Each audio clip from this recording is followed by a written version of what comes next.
Well, hello and welcome to this latest cricketer vodcast from the USA. I'm in here in New York, having seen the interesting cricket that we've seen so far.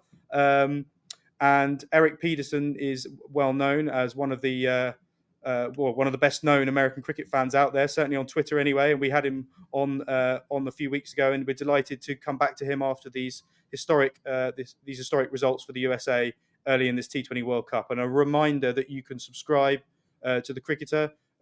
George DeBell is in the Caribbean covering England, and I'm here in New York covering the games here. And you can subscribe and follow our every move here, slightly vicariously.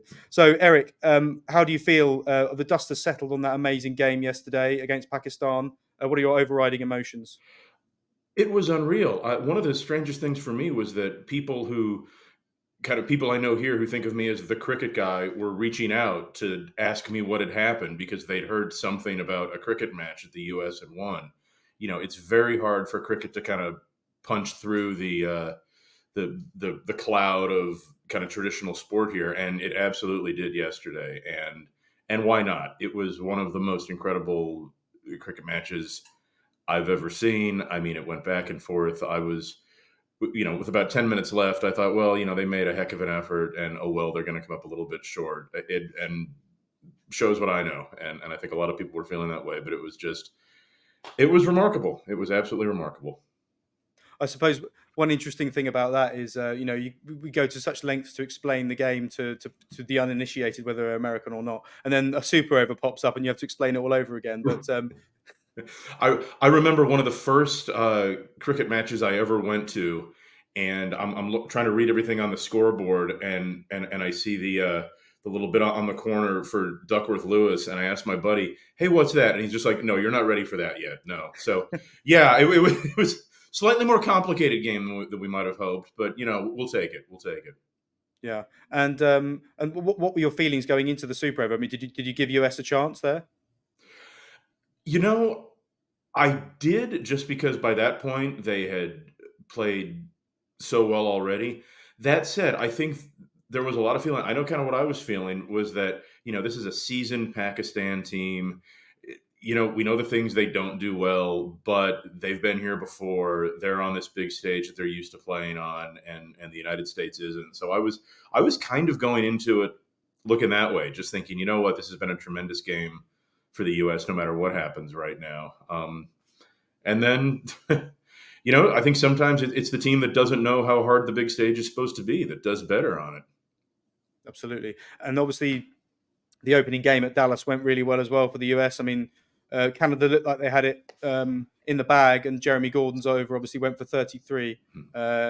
But then US came back to win that game. So now they're sitting pretty at the top of the group on 4 points. I mean, who would have thought that at the start of the tournament? I mean, honestly, if you would have said right now that we would be talking about the U.S. moving on and who they might be playing in the next round, I would not have thought that would be a conversation that we're having. And of course, I'm down here in South Florida, where a week from today they will play Ireland, and that now could be just an absolutely huge match for them. I mean, they just beat Pakistan, so you know what? They're going to play India. I think the attitude's going to become, well, why not us? That said, I think that the game that really has to be circled on U.S. calendars now is the Ireland match. That could be the one where there's a tremendous amount to play for. Absolutely. And I mean, Netra Valkar in particular was very, very impressive, wasn't he? And in fact, he bowled better at the end than Amir did for Pakistan. He nailed it, really, didn't he?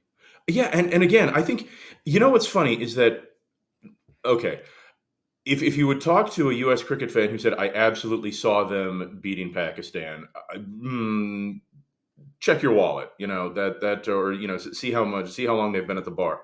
That said, people that watch this team know how good they are, and he's a perfect example of someone who has been playing at a very high level for a while. He's really taken on top competition and given some excellent overs. So it wasn't too shocking, but again, still, it's one thing to get a few more games. It's another thing to be at that absolute biggest stage in the World Cup, and he just didn't back down. And now he's just one of those guys who's good at everything. It almost kind of like, if he wasn't such a nice guy, it would kind of make you a little bit ill. So yeah, I'm glad to see him doing well, and I hope there's something he's bad at. So there'll be something. He's just been good at hiding it, I'm sure. And obviously, it's been really interesting, I think, for fans to sort of look at US cricket, the infrastructure and everything. Dallas looks like it's been a great venue. You know, the run. It's not been stratospheric totals, but it's been good competitive cricket. Florida, we've got to come, obviously, and we know and I think Ireland in particular are looking forward to go there because they know that venue. Mhm. But New York's been an interesting one, hasn't it? You know, the pitches in the first two games in particular was not really what you want in a World Cup, was it? I mean, it's just uh, the words like dangerous are getting thrown around, aren't they? New York, I think, has been so much of what's frustrating about this World Cup. The on pitch product hasn't been very good. The tickets we've seen, I heard a lot of experiences from fans about you're waiting in these ridiculous lines for security, and then there's every time you watch a game, there's all these just a sea of empty seats behind the wickets because things were so overpriced there. So both on the pitch and off the pitch, and that's the frustrating thing is that this does seem to be a tournament. The U.S. is doing so well. People are talking about it. It's kind of breaking through, but there are still these structural issues to the tournament that are. If cricket's this amazing sport, one of the amazing things is that it can overcome the people who organize it. Sometimes it feels like Yeah. it almost seems to be doing well in this country right now, despite the ICC. Yeah, not because of, despite. Exactly. Yeah, absolutely. And yeah, so I mean, today it was actually a bit better, actually, the pitch, uh, but again, as you say, the ticket situation was interesting. It was actually quite a good atmosphere today, but the game was on at 10:30 for Canada against Ireland, with no game later on. Elsewhere in the tournament until the evening. There was no earthly reason why they couldn't have played this at 2 o'clock in the afternoon, and then people could have had more of an afternoon. I'm sure there'd have been more fans in, but for some reason they thought it was wise to stick with that 10:30 start. There's so many things that they're doing with this tournament that just do not indicate that there's a lot of care given to growing the sport or to making this a sport that Americans in general will get interested in. It's the same thing when they come to Lauderhill. There's one primetime game, there's one evening game, and it is Sri Lanka versus Nepal on Tuesday night. Now that's going to be a tremendous atmosphere. I'm going to try and go to that one. And I mean, we've seen the Nepalese fans just, I think, creating some of the best party atmosphere in this tournament.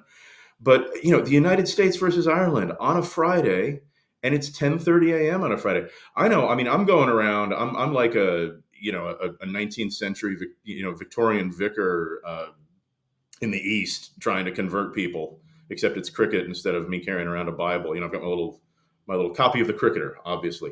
But I've been trying to get people to come out for this Friday game, and they hear Friday, and it's like, oh, we'll go get some beers, we'll have some fun. They hear it's like 10:30 in the morning. It's like, oh, well, maybe I can get off work. It's baffling. It's absolutely baffling.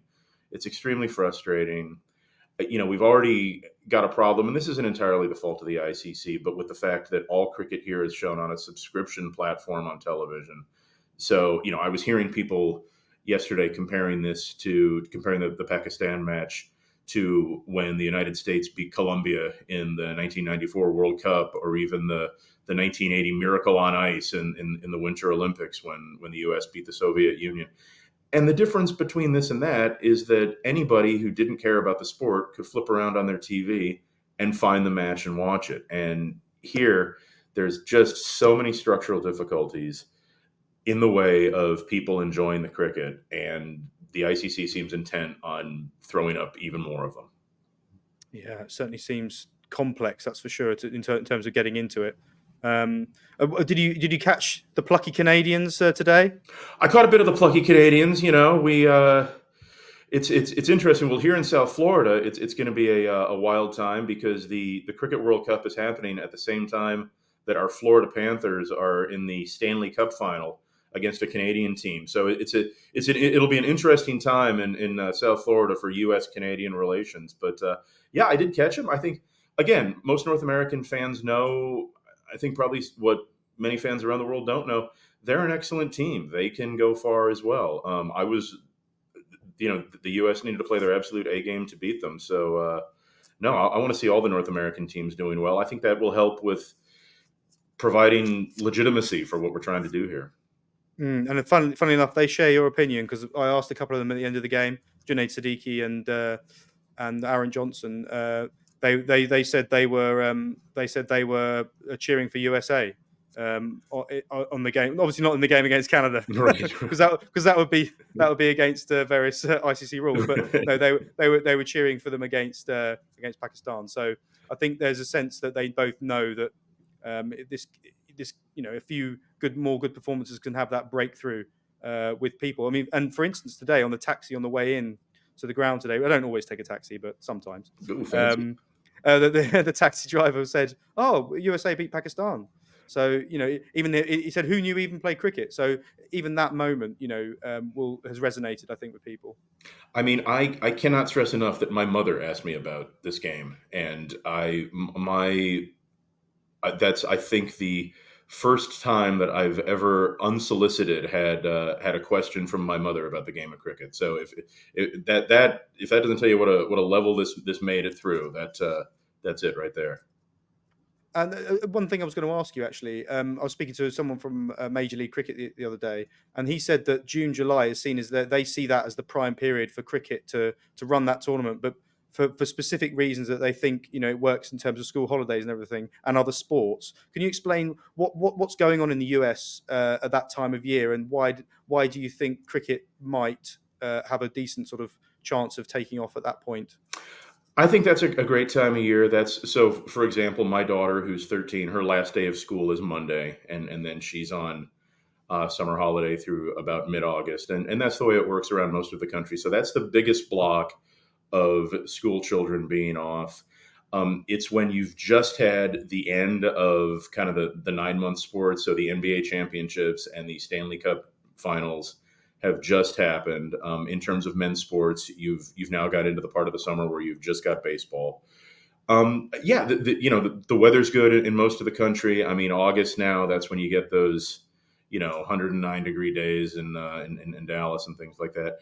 So yeah, I think it's when families are traveling, they're looking for something fun and interesting to do. It's just when everyone is kind of looking for the outdoor bat and ball sports, and if cricket could just get a little bit in there. Again, I always say I think we sometimes have this funny idea of what it takes for a sport to succeed, and does it have to like defeat some other sport? And we're never Yeah. going to knock down all the pitchers' mounds and convert all the baseball stadiums into cricket grounds.